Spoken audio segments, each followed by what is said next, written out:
Praise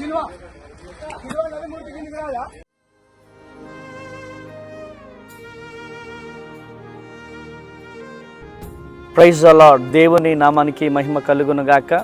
ఈ video చూస్తున్న ప్రతి ఒక్కరికి ప్రభు పేరిట వందనాలు.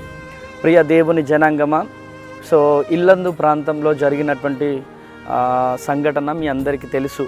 మరి కొంతమంది సహోదరులు మరి మన బైబుల్స్ని లాక్కొని మరి తగలబెట్టినటువంటి విషయం మీ అందరికీ తెలిసినటువంటి విషయమే.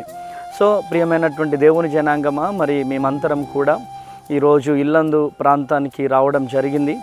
సో ఇల్లందు ప్రాంతానికి వచ్చిన తర్వాత మరి ఎక్కడైతే ఆ బైబుల్స్ తగలబెట్టారో ఆ స్థలానికి ఒకసారి వెళ్ళి చిన్న ప్రార్థన చేద్దామని ఒక ఆశతో నేను భద్రాద్రి కొత్తగూడెం నుంచి ఇల్లందు రావడం జరిగింది.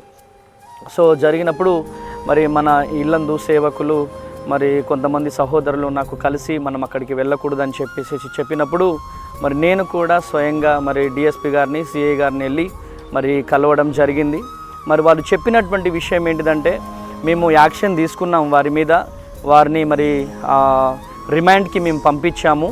సో రిమాండ్కి మేము పంపించాము కనుక మీరు చేయాల్సింది ఏం లేదు, కనుక మీకు న్యాయం జరిగింది కాబట్టి ధర్నాలు కానీ రాస్తారోకోలు కానీ ఎటువంటివి చేయకండి.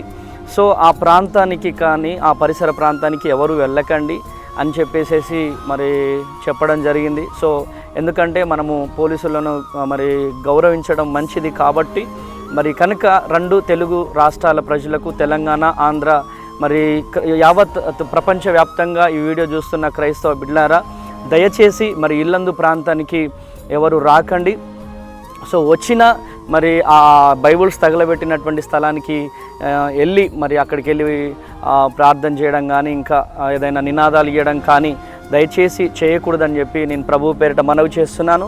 ఎందుకంటే మరి మనం శాంతియుతంగా ఉండాలి, మనం ఎప్పటికీ దేవుని ప్రేమను పంచుతూనే ఉండాలి. కాబట్టి మరి ప్రతి ఒక్కరు కూడా ఈ విషయాన్ని గమనించవలసిందిగా ప్రభు పేరిట మనవి చేస్తున్నాను. మరి దీన్ని మళ్ళీ పెద్దగా చేస్తే మరి స్థానికంగా ఉన్నటువంటి దైవ సేవకులకు ఎఫెక్ట్ అవుతుంది.